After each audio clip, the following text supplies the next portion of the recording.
My name's Nathan. I'm with BeZe Creative. I have been in the nonprofit space my whole career, whether with churches or nonprofits, and I've been in marketing since college. My first marketing agency I worked with was while I was at university.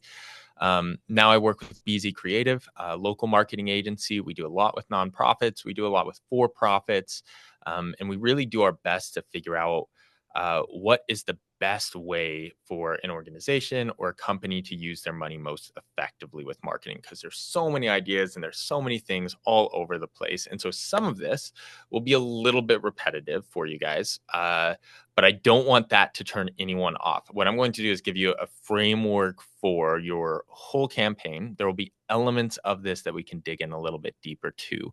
But I built this off of a template. So when I was preparing this presentation, I was like putting together slides and all my notes. And I realized pretty much what I was doing was taking our process on how we fundraise for a campaign and turning it into a presentation effectively. So I just took our process and I kept it as a process and I built this template. I'm going to drop the link in the meeting chat right now.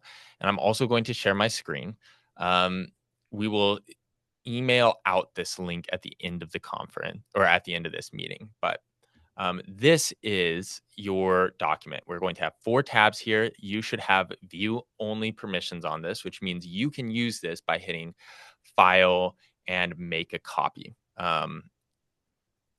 If you don't have Google Docs or a Google account, you can make a Google account for free. You can download this and use it in Excel or some other things. Some of the functions we have here might not work as well in Excel just because we're transferring to a different platform, but at least the bulk of it will be there. So these 4 tabs are the very core of how we would present to our team, how we would build out within our team any sort of campaign. And what we're going to do with this is create for you guys a campaign and a roadmap for how you are going to make the most out of your communications.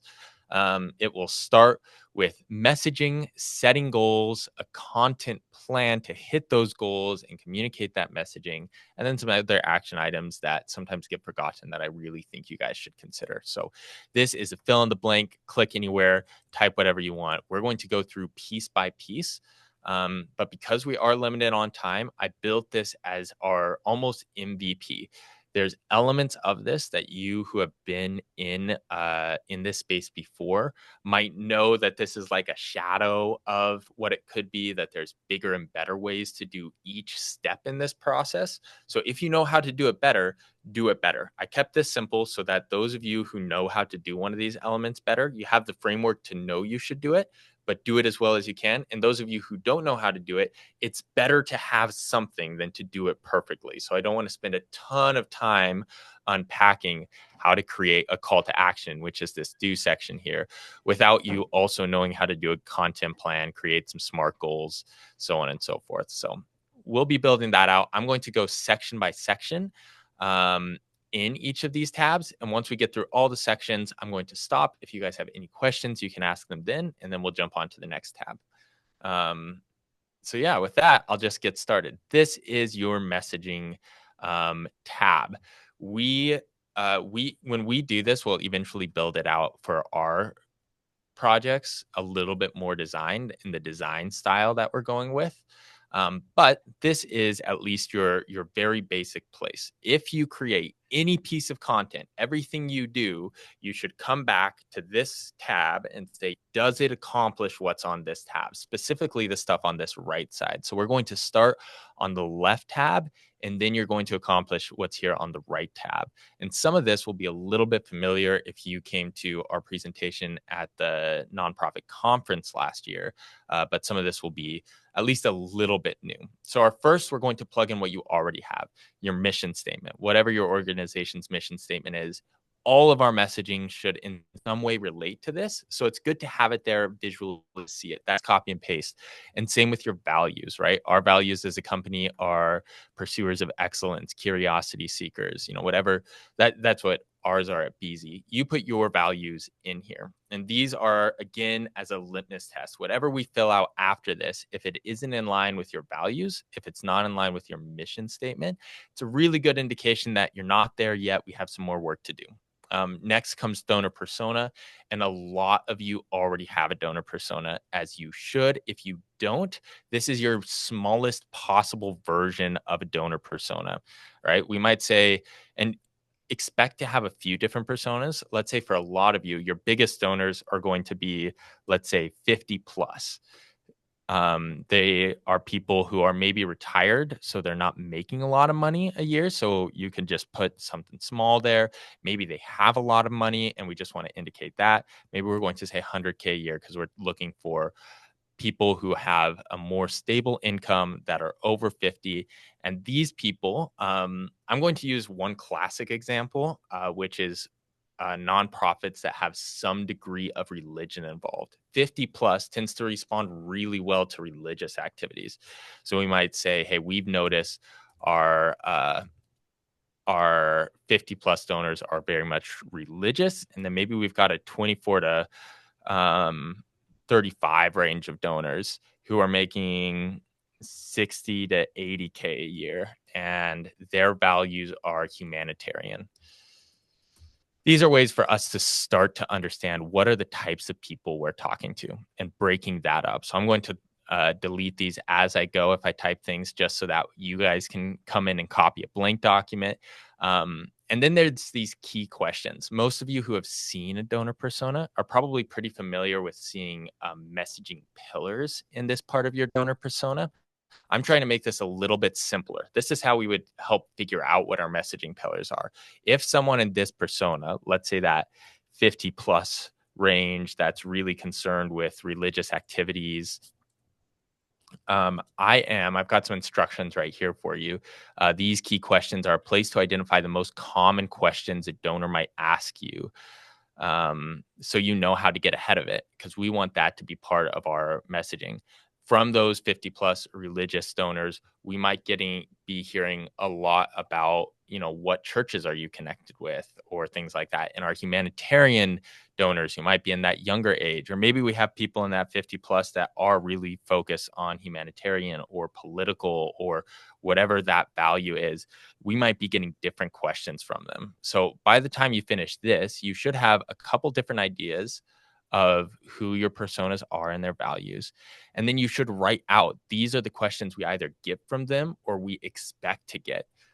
Sometimes this persona right here is going to be really concerned with, they might be asking you the question most often, what did you do with your money last year? Money last year. So now we have that. So we know how to be prepared for that. We can just use this to come back. And this is really going to be a place that once you've done your whole campaign, everything's ready, you have all your stuff to post, you have your emails written, you can see, hey, did we find a way to address these questions in all of our campaign? It's a really good place for us to look at that in a detailed and strategic way, so we don't miss anything. If we are getting asked a lot, one of our clients that we will touch on gets asked a lot, aren't you government funded?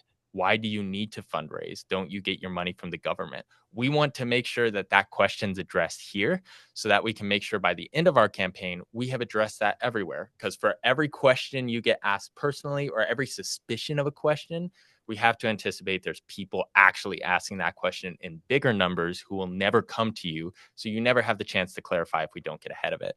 So these key questions are really, really valuable for you, and expect different people to ask different questions. So you can have more than 3 personas.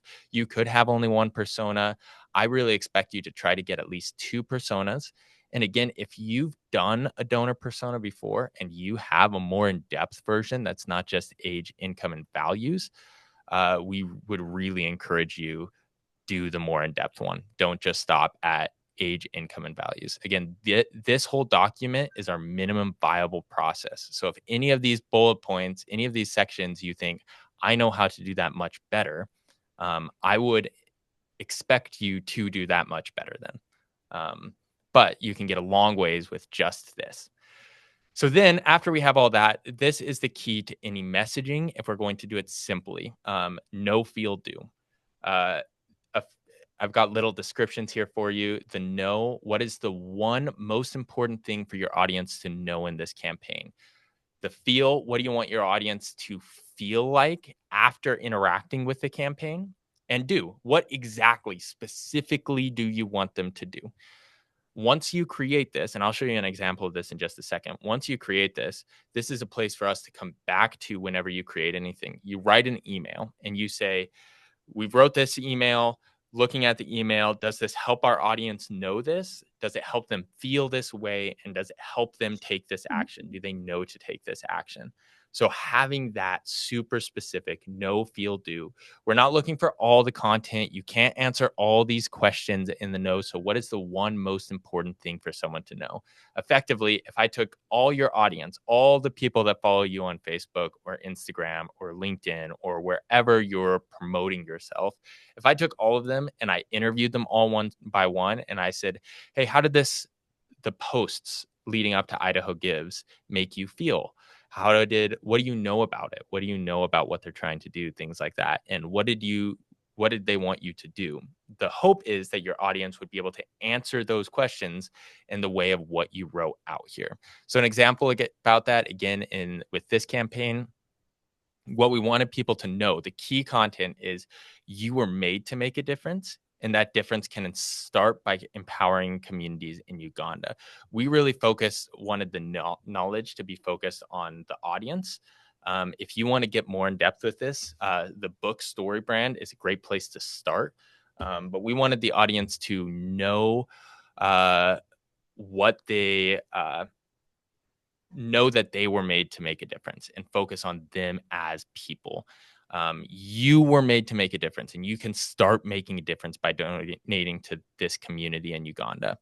Um, the feeling, we wanted to create this feeling of pride of being part of something bigger. The feeling you get when you first stuck a new sticker to your water bottle in like high school or whatever, right? That feeling. We wanted to create that feeling, and you'll see that really revolved around our graphics. All these graphics look like stickers. We were really focusing on that feeling of pride of like I'm part of something and really empowering you. And then what we wanted people to do, donate to help raise $25,000 to foster dreams in 2025. This was a year-end campaign. So that's what we did. Then we could create graphics like this. We wanted to do a post. What does the post say? What does it look like? How does it feel? What is the content? Make a difference, generate a city that makes an impact. We have two different versions of this. We've got a background that we really felt created that feeling. You see the little sticker elements that we have here. We have the donate today. What do we want them to do? We want them to donate. So that was, is everyone able to see this? Did this switch over to this graphic design? Okay, perfect. So that's kind of how that looks. You'll see we've got different things we went through. A lot of the graphics in this campaign were really about that. You can do these this is Figma, you can do them in Photoshop, you can do them in Canva. It doesn't matter as much as if your graphics beautiful, but it doesn't help your audience understand what you want them to understand and feel what you want them to feel and do what you want them to do. It doesn't matter how beautiful it is. Simple works also, as long as it can move towards that goal. So if we look at something and we say, does this or does this not accomplish that, then we can say, let's change it. Let's find a new way to accomplish that no, feel, do. So that is what that no, feel, do is really for. Be as specific as you can be, but don't be exhaustive. We're not looking for 8 paragraphs of what you want someone to know. You're not wanting to like put in your organizational structure into the no section, just a single thing. If there was only one thing someone could know, because we know traditionally people will only understand one thing after all is said and done. After this conference, you guys will only probably understand one thing. And I hope it's that a comprehensive structure is better than just some fun tweaks and quirks and strategies along the way. I hope you understand a comprehensive structure that goes all the way through is better than just doing it mindlessly. That's the one thing I want you guys to know. I have my no, feel, do for this presentation. Obviously, what I want you to do is use this template, and I hope you feel empowered.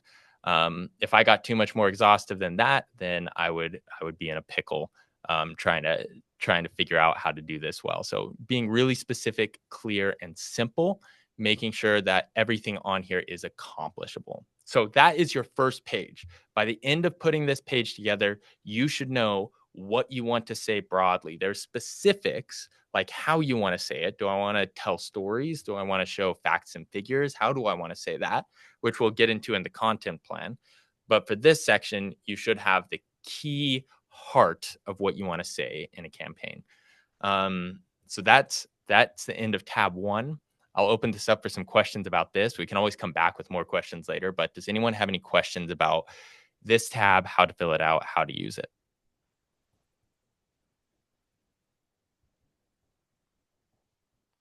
Oh, all right. Great.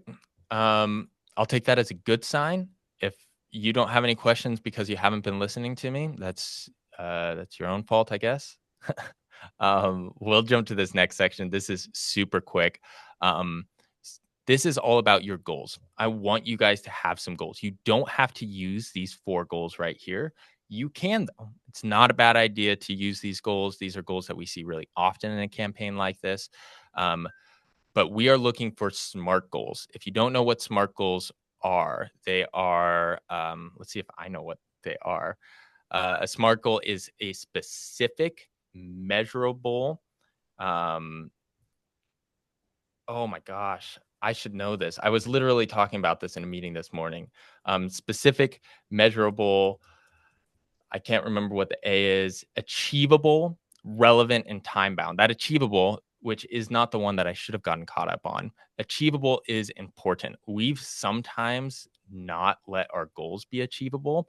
And that creates some disappointment. Maybe we've done better than we've ever done before in a campaign, but it feels like we missed it. And we told our audience throughout it, it's really good to share your goals with your audience. Tell them, hey, we are trying to raise this much, and attach that to your messaging for this, right? Like you saw at our do, we want to raise $25,000. If you don't have very clear goals, then you don't know what you're aiming for. You don't know if you need to pivot. But if it's not achievable, you'll end discouraged. So we want something we can accomplish as a win, whether that's 15, 20% more than what you raised last year. Maybe it's 10% more than what you raised last year. Maybe it's your first time, so you're figuring out what is an appropriate goal. What do other nonprofits our size raise during this? Let's have a SMART goal about this. Be specific. I want a specific number. I want it to be something you can measure so you know if you actually did or did not achieve it. I want it to be something you can achieve. It's got to actually relate to what this campaign is, right? And it's time sensitive, which is built into this by the end of Idaho Gives, right? We already have the time sensitive element. So I think a good place to start is total income. Like, how much do you want to fundraise? How many total donors do you want contributing to that? How many of those are new donors who have never donated? And how many new contacts did you get? New emails, new people that you can reach out to, connect with in the future. For a lot of you, these total or new donors and new contacts will be the same. You can find ways to make sure you get both. Maybe someone comes to your website and they're not ready to donate, but they want to learn more, so they sign up for an email, right? There's a couple ways you can get that. Maybe at one of the events, you make sure to have like an iPad or a laptop where people can sign up for your newsletter there.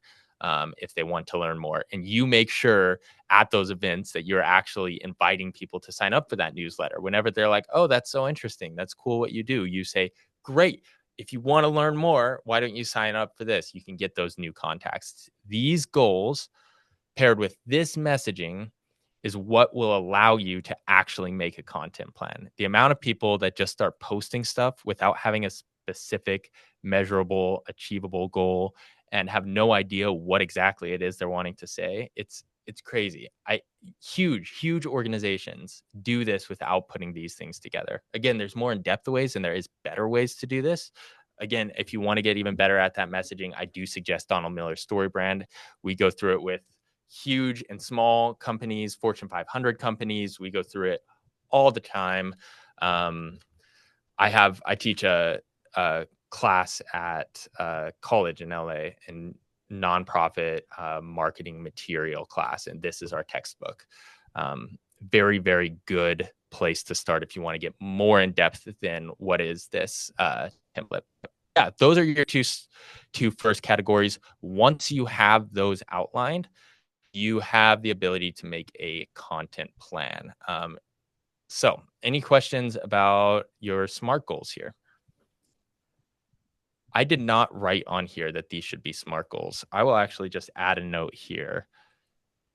SMART goals.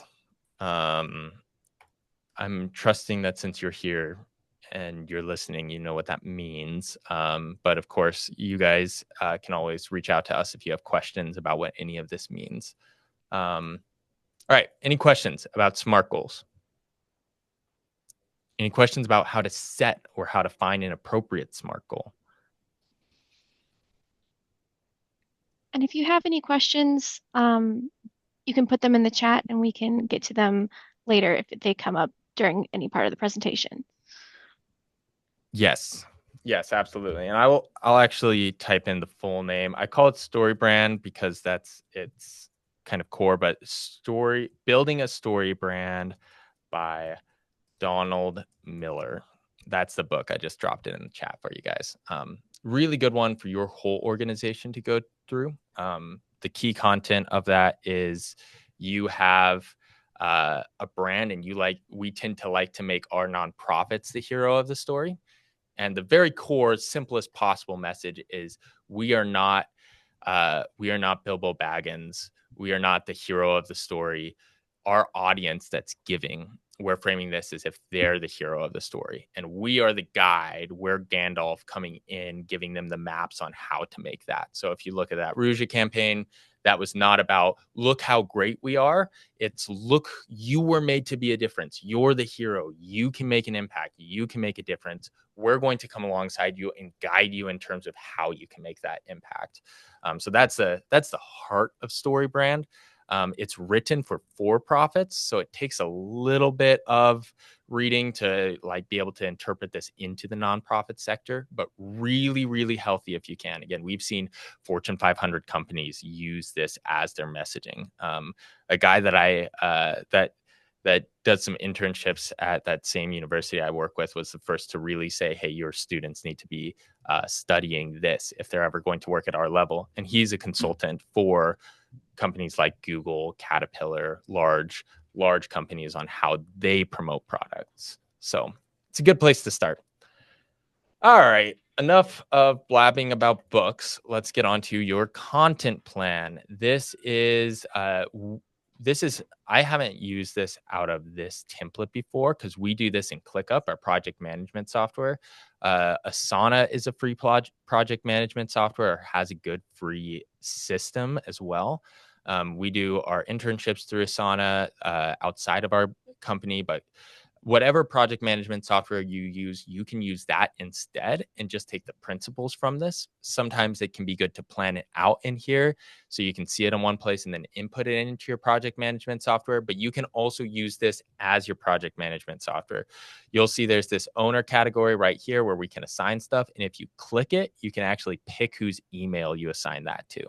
So I built this so that you could use it as a project management if you don't have something like that already, or if you have people who are going to be part of this campaign that aren't involved in it. So if you were at my presentation last year, you'll know this 7-5-3 rule. We want to communicate things a minimum. This isn't like where you should stop, but a minimum of 7 times. If you're overwhelmed and you're just throwing this together and you don't really have time to spend a ton of time on this, don't communicate less than 7 times. We are assuming it takes 3 meaningful interactions for most people to donate. And we have to expect that we won't make a meaningful interaction every time we post. So 7 is a little bit of an abstract, just thrown together number. You may have heard of the rule of 7s in marketing. That too is a little bit of a guess. This is just our starting place to say, I don't really think you can expect yourself to have 3 meaningful interactions with everyone in your audience, not communicating at least 7 times. So preferably more, minimum of 7. So you see that right here. I've got that in parentheses. Your content type, we want to see 5 different types of content. social posts, emails, texts, letters, events, phone calls, print and digital advertising. You can add more. And any of these, once you make the copy, you can hit this edit button and add another item and put in something else if there's another way you use marketing. But we want to see you communicate in 5 different ways. Those of you, again, who are at my presentation, this will be familiar to you, but I want to point to learning styles.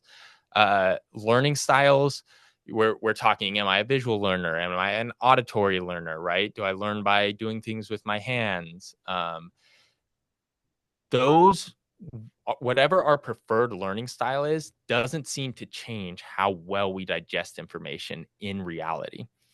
But when we do the studies, when you do the research, you can find that if someone uses 2 of their not preferred learning styles to learn information, so I learn it twice in 2 different ways, I hear it and I see it, right? If you do it twice, even if it's not your preferred learning style, you will learn that content better. You will be able to perform better on tests than if you learned it only in your preferred learning style. So some of you can't afford a super nice video, right?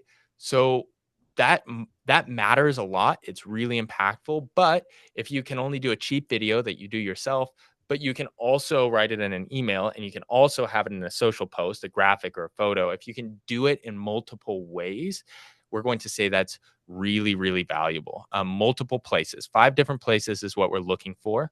I want to see some on social media. I want to see some emails. If you can send texts in text, sending a letter is really impactful still. And then I want to see you accomplish it in 3 different mediums: video, photo, graphic design, written word, animation, which I'm going to say is different than video, right? Just graphic animations, a way to catch stuff, print media, or other. Some of these overlap, but what we're looking for is when you create this and you look back and you see it, you can say, do I have 5 different types of content? Do I cover at least 3 content mediums? These are our best practices for that.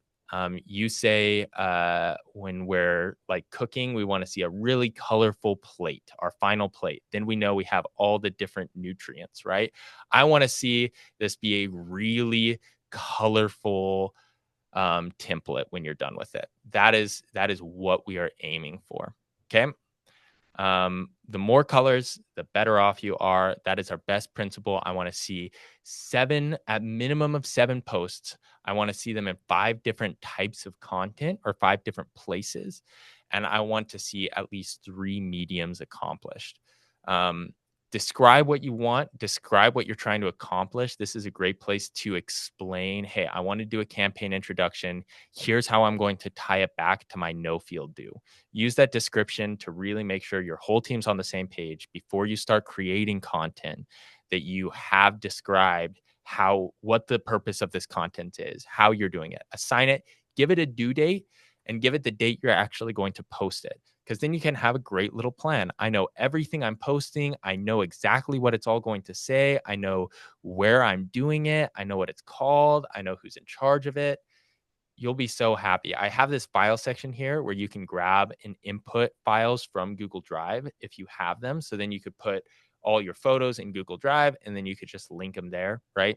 And then any notes. This is a great place for progress, or if there's something confusing, or if you have technical, let's say you have a printout and you just want to like drop the notes of this is going to be an 8.5 by 11 or an A4 printout, however you want to say that. Just a great place to add any additional notes that I didn't put a tab for. So that's your big piece of content. I put for our campaigns, these are kind of our default starting tasks. So I put those in there for you.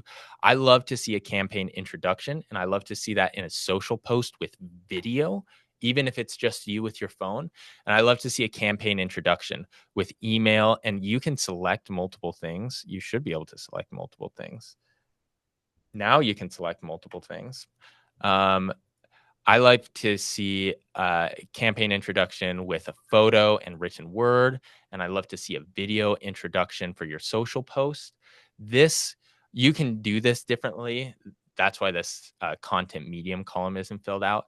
But right at the beginning of Idaho Gives, hit your current audience with, hey, we're doing this, give them the broad overview, and introduce all these things that you want them to know. This is your comprehensive one place, everything's communicated. Once you've done that, everything else we just get to derive from there. We get to get into more specifics, we get to take different angles, but this is just the clear cut, hey, we're doing this, we have this goal, we want you part of it, introducing this, giving them the timeline, helping them understand what we're doing. I like to have progress updates as we go. I have two progress updates here. One, we're just going to do in a social post, but halfway through the campaign, that'll be an early on one to kind of keep that momentum moving. Um, this one is going to be the same progress update. We're looking for it kind of being after halfway through Idaho Gives. Here's where we're at. Here's how much we have left to go. Here's how many days we have left. Progress update. I wanted you to post that on social media and in an email.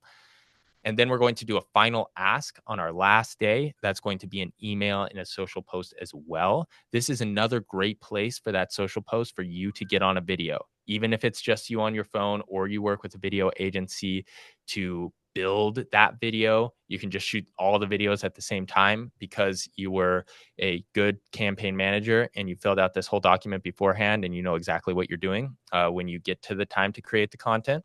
uh, that's a great place to have a video to say, hey, here is where we want to, hey, here's where we're at. Here's what we're wanting to get. It's our last date to donate. Please donate. We want you to be part of that we have.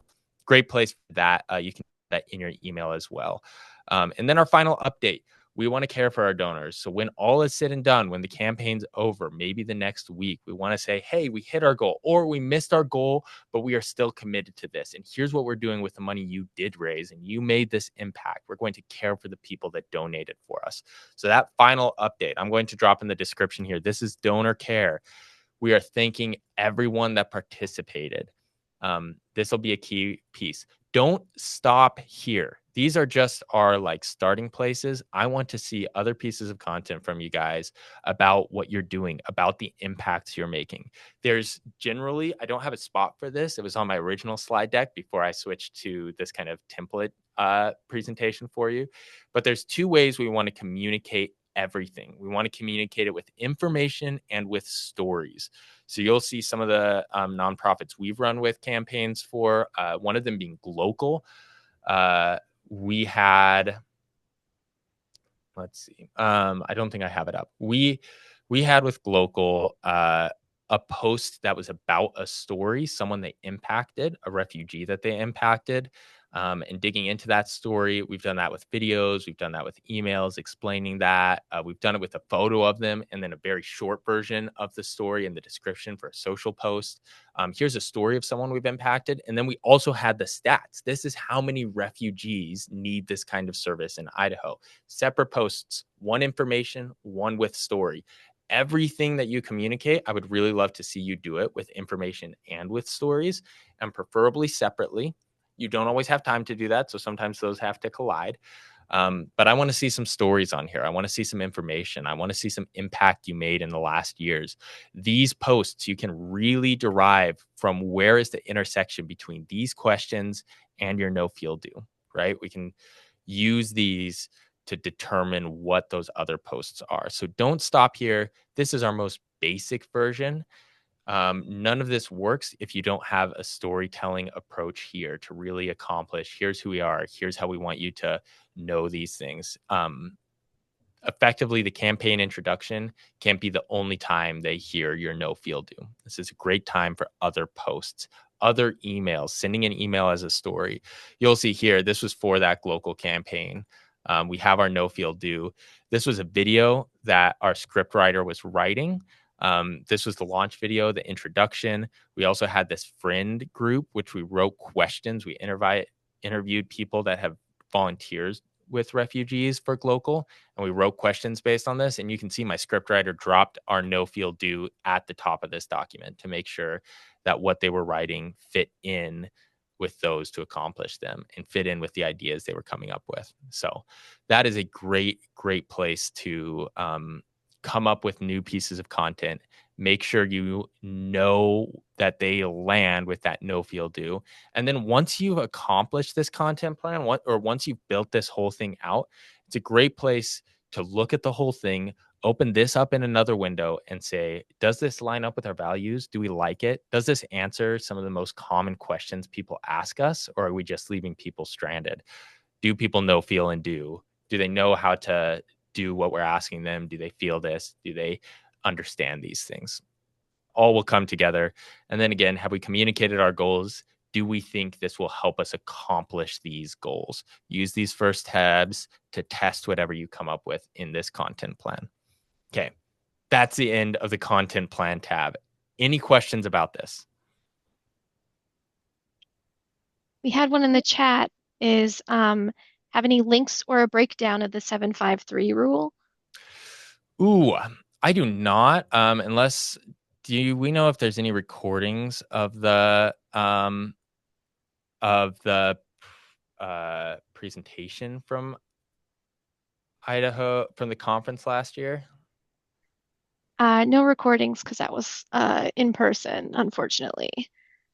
Okay, I'm just going to add a tab here. 753. This is pretty basic in that we want you to we want 7 points of contact, and I'm going to say meaningful points of contact. Them driving past, I've heard people try to say something like this. Someone driving past your office and seeing your street sign doesn't count. We're going to say 7 meaningful points of content. We're going to say 5 places, or again, let me grab that here, our content types. 5 places slash content types. Great example of this would be social media, email, events, connecting with someone in person is a great place to have that contact point. And then we want 3 ways, and you can think of these ways as your actual learning styles or as types of creative. So for us, we wrote that as video, photo, graphic design, written word.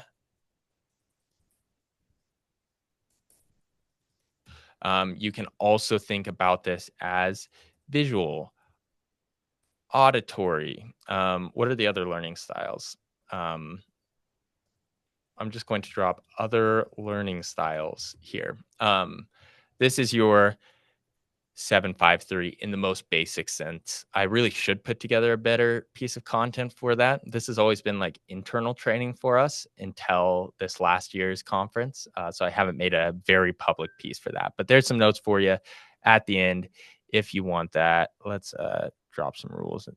753 rule. But yeah, I've also got that in parentheses here. Just make sure you have 7 points here. Make sure you have 5 different colors here. And make sure you have 3 different colors here. All right. Oh my There was gosh. another question. Oh, did you get it? Let me check right now. I just saw that some of you were trying to leave in the comments that it was attainable and achievable in those SMART goals. Sorry, I ignored your comments. Thank you for being smarter than me. We're a new nonprofit mission to create a cat spray neuter clinic. So, what would you suggest we do for stories and videos? You might lean more towards your stories in this context. Kind of this grassroots kind of founder stories like, here's why we love this. This is why I got involved. This is why I love this. If you don't have any stories of impact, that's a really good place to start there. And then really lean into that information. The bigger stats, the better you can prove the need, the better it will communicate and resonate with your audience. So use your story as the stories. Who are you? Why did you want to get involved? What are your staff stories? What do they love? A story, the simplest version of a story, when I was first learning documentary filmmaking, they said your simplest story is you have a character and the character wants something. So that's how you can tell a story. Who are you and what do you want? And I guess the third element is actually what's standing in your way, what's keeping you from getting it. And that's not having this nonprofit in existence is what was keeping me. So we created this nonprofit. Then you have a story. You have a story when you have a character who wants something and there's something standing in the way. That's a great question. Any other questions? You guys can drop those in the comments or unmute yourself and ask them before we jump on to our last tab. All right, great. Jumping into our additional action items, you should probably add some more tabs to this. More thoughts will come up as you get this. This is my way of like, these are the mistakes I see happen all the time that we sometimes forget about. And this was just getting them in one place. Some additional reminders of you, some tips to help really refine this that I really think you should be taking action on. I left notes in here for you on them, but add more as you copy this, as you're filling out this template. You'll find yourself coming to this additional action items quite a bit. You might be realizing, like, oh, nobody's known where our original logo file was the whole time, and we're going to need that for when we're making our designs in Canva. Throw that on there, give it someone who's in charge of it, right? And put a due date on it just so expectations are clear. My dad, who's a business coach, always says, which I know isn't his thing, someone else said it, but to be unclear is to be unkind. Making sure you have a due date. I want you to do it and I want it done by this date. Will make this whole thing go a lot better for you. So the first thing, I want you guys to update your website. Make sure all the information about your Idaho Gives campaign is on your website. You can do this through a pop-up. You can have your own Idaho Gives donation page. It could be the new hero section of your website for this month or for that week or however long you want it on there. We like to think of marketing as making and keeping promises.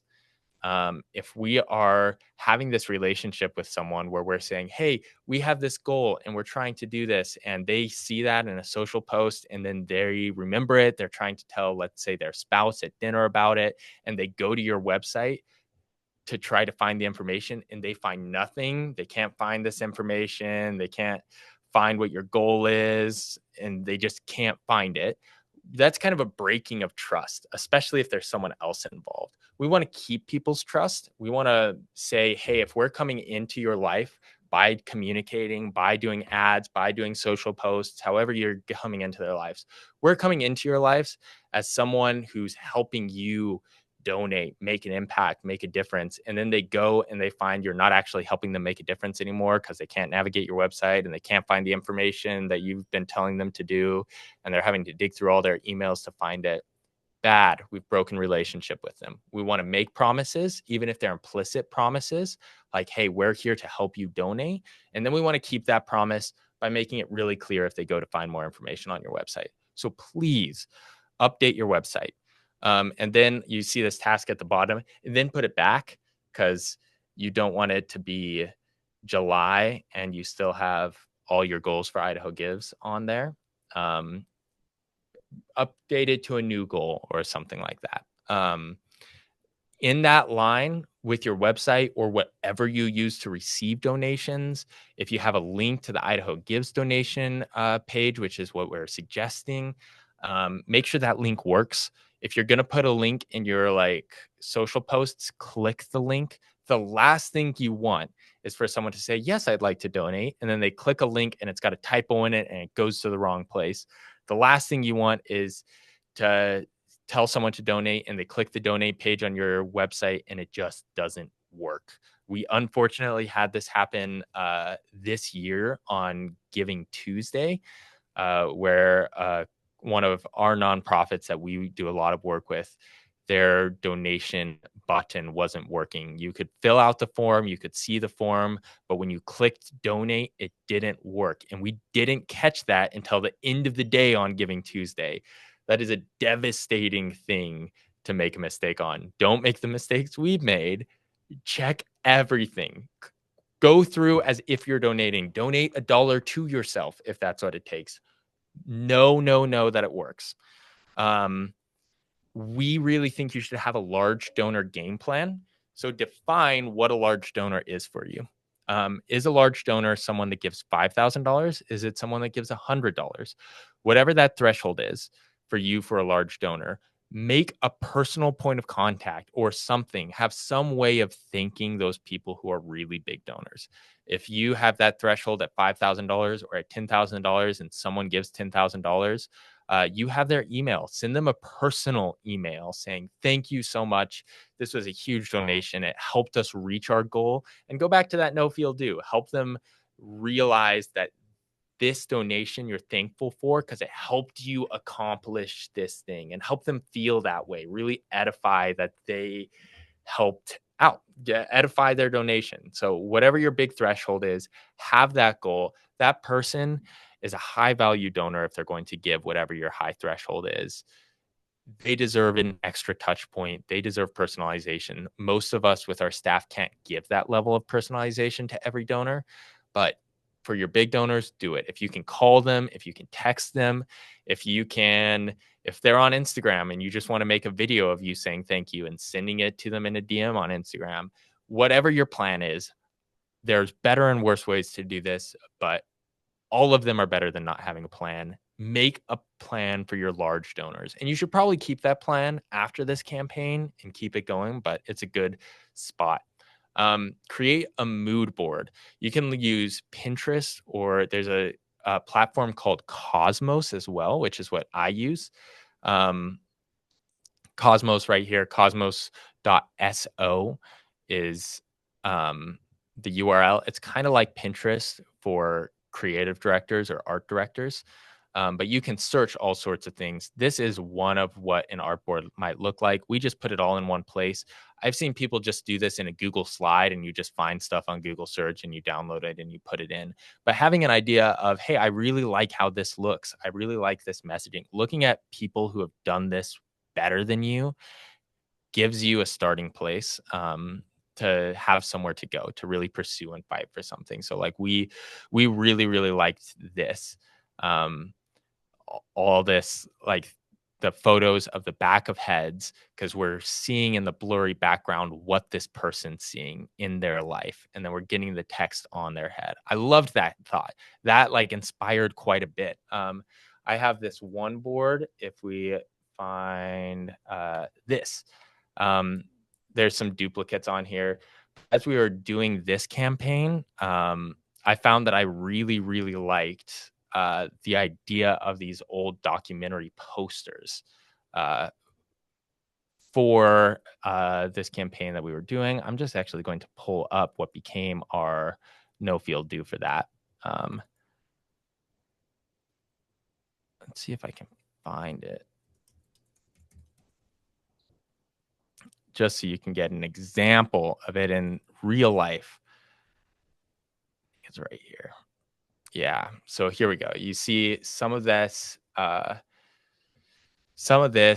We put this in as our visual style. I loved this black and white documentary style approach, and I really loved how it creates a level of humanness. Like, and I didn't know this until I started looking into examples and inspiration. I love that it creates a level of humanness that documentaries create, while a kind of feeling of expertise, because documentaries carry this feeling of expertise. So we're designing all our content around documentary style posters. You see that these are pretty similar.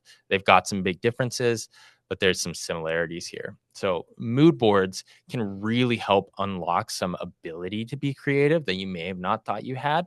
It gives you that level of inspiration. So I love to create one place. Hey, this is what I really love. I love this feeling for our campaign. And we actually found a bunch of content. This ANA, Agency for New Americans, which this was built for, was founded in the 1990s. So we found design from the 90s and we built it around that type of design, is what we were looking for, just as a fun little call out to their foundations, how it all started. So that's I really value that. I think you guys would find a lot of value in it. You might look at it and say, there's no way we can accomplish it. That's okay.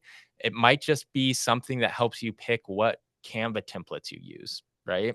Or if you are going to use someone, if you're going to use a graphic designer, saying, hey, this is the direction I really love about this, or inviting your graphic designer to look at your no field do and help accomplish this. We always do this after our messaging, right?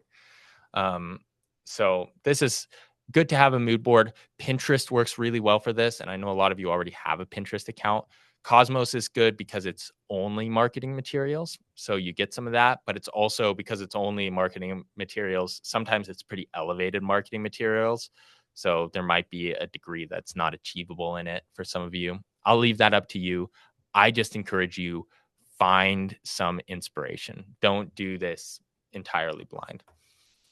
And then get permissions. You're going to ask a lot you're going to tell stories. Make sure you have permission. And I'm talking written permission to use people's stories.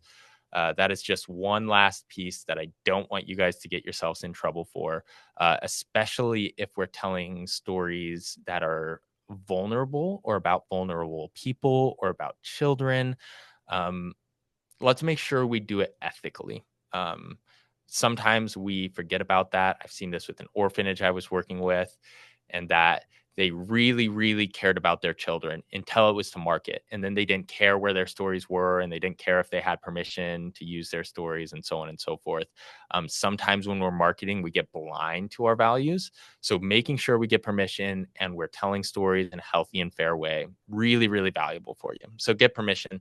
Those are all things that I think you should do as additional tasks. You should probably add some of your own onto that. So any questions about that? Let's see if there's any in the comments. Video ideas for the comment on the cat clinic. I would say videos of you guys talking or informational videos. A great example would be Johnny Harris or box style videos, which really are just, and you can look at Johnny Harris has his like long videos that are, I'll actually pull it up right here. We can find Johnny Harris. Um, Johnny Harris is a journalist. He has these long videos that are beautifully animated, but they're all about here's a piece of information I want you to know. I'm going to find the most compelling way to communicate that. So, what's your story? Why is this needed? Finding that kind of tactile way to communicate that could be really good for your information side of things as well as your stories. You can use kind of this style to tell your stories, you as a founder. But he also has these very simple ones sometimes where it's just, sorry if that was really loud, just kind of him talking in his space to a camera. He has a lot of animations. You don't need a lot of animations. But Johnny Harris would be a good example to look at of, hey, this is how, if I need to be information and not story heavy, I can do it this way. Look at Vox, look at journalists that you respect and like. That's a really good way to position yourself. Otherwise, stories of you, a video of you explaining what happened, and working with a video producer can be a really fun way, a really good way to make sure that's good and you're getting only the good content. Or doing it yourself, just making sure you're keeping that story probably under 2 minutes. So you're trimming it down just to the best pieces. Let's see. Is it wrong to ask for two different types of funding? For example, we need personal funding and we have a project support uh, project support to raise for a nonprofit. Should we ask for both and they decide what they want to give to? How do we ask for both? This is a good question. We like I mentioned earlier, people tend to only understand one thing. And every time we start adding more things, they tend to understand both things less and less and less. Um, for this, I would generally pick one. There is a way, however, that you can accomplish both, which is create a no feel do, create your messaging that is true for both. And then when they go to the page, they can pick, right, your donation page. You can just have them pick which it goes to, or create some verbiage that's 50-50 into these departments as something on the donation page to just explain and give yourself permission to split those donations. I don't know. That depends on how you're structured. But I would, especially for something this small, this short of a campaign, I would not split your attention. Anything you can do, either doing two separate campaigns that are both thoroughly done, or just having one campaign and picking which one it needs to be, and then picking a time later in the year. Maybe every Giving Tuesday is for your personal fundraising, and maybe every Idaho Gives is for your organizational fundraising, or there's a couple strategies on that. I would not necessarily try to communicate two things at once, though. So I don't know if that answers your question. You can follow back up a bit if you want. Permission to tell a story. We write stories and change details so survivors can't be identified. Do we still need permission? The answer to that is yes, you do. Um, change stories, let them know what you're going to change, but there's still a you still have the intellectual right to your own story. So this is comes down to, even if I can't say I'm harming someone, I'm still taking your intellectual property. So when we look at, let's say someone told their story to me in a bar one day, and I want to make a short film about it. I can change their name and whatever, but it was still their story. It's still their heart. I still need to, technically, if I was going to make money from it, buy permissions or rights to that story from a business perspective. You guys are nonprofits. That's a little different. People will almost always give you permission to use their story for free. But I still ask, hey, I want to share your story. I'm going to change the names to protect you. I'm going to change some of the details, but can I have the right to your story? Could I have permission to share your story in this way? All right. Let's see. I would always have written permission. Yes. Usually, I've never seen anyone retaliate. Uh, but if the day ever comes where someone wants to retaliate, having a paper trail doesn't hurt. If nothing else, if you're doing a video, you can ask them on video before they start talking to give you permission. And if someone gives you verbal permission on a video, you're usually safe. You cut that out when you actually post it, but you have the whole video if you ever heard it. That can be a way to do it. All We have, right. there was another question that if they're a new organization and they only have, say, a Facebook or they have limited platforms that they can do it on. How do we do the 753 with those limited platforms? That is a great question. You have a couple platforms. I assume this is a little bit easier because your audience list is smaller. So you get to do the guerrilla marketing that the bigger organizations simply don't have time for, because you get to do it personally. And if you don't have time, I really encourage you find the time. Um, phone calls, actually getting on the phone, finding the people that are bought into your organization, friends, family, just make some calls and say, hey, we're trying to do this. You're going to get an email next week or tomorrow about it. We've done this before when I've done my own kind of guerrilla fundraising campaigns for our nonprofit or for other nonprofits I've worked for. Get on the phone with people and then send them a text later. Like sometimes I'll combine those all. I'm like, hey, I'm going to send you an email with all the details, but here's what we're trying to do. What we're trying to do. If you're willing, we don't have a lot of audience. Would you be willing to share that, even forward that email to people that might be interested? I make that phone contact. Then I send them the email and shoot them the text like, hey, just want to make sure that email got through. Like you could get guerrilla. If you're a small nonprofit and you have a small audience, making the most of that out of that audience is now your responsibility, right? For a lot of these nonprofits, it's going to be, how do we make sure everyone gets a connection point and we get to connect with all of them, and we can try to do that as frequently as possible.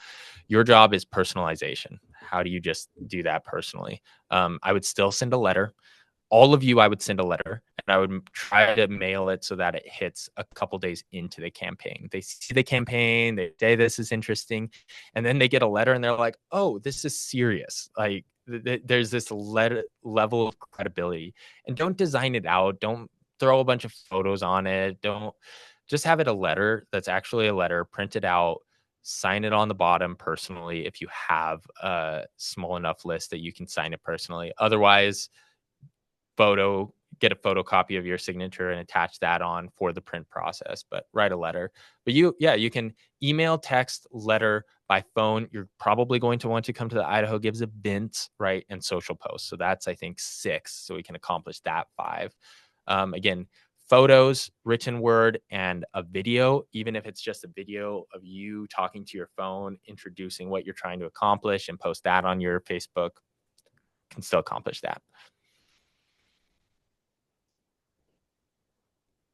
Let's see. Any other questions? Are you guys noticing anything I'm missing? Are there any details about the Idaho Gives event that week that we can share? I am not the person to answer that question. Yeah, I think that is a question for Betsy. Yeah, there are several events across the state that we know about. So there's one in Coeur d'Alene, there's one in Moscow. We're still getting details about Boise. I know Pocatello is doing their own thing. We have a regional liaison committee that we're talking to, and more information about those bigger events will be coming very soon on the idahogives.org/info/events. It'll be the events pull down. But if you have an idea for an event and want to start your own, absolutely do that. There's a place where you can post it on the Idaho Gives website or contact us at info@idahononprofits.org and let us know and how we can help with that as well.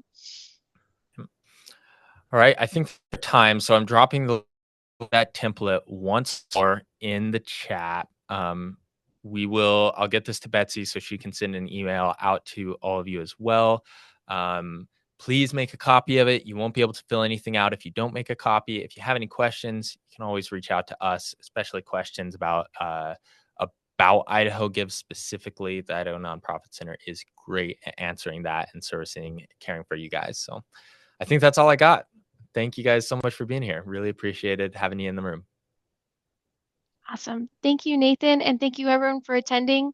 You'll get the video and more links very soon, and we'll see you next time.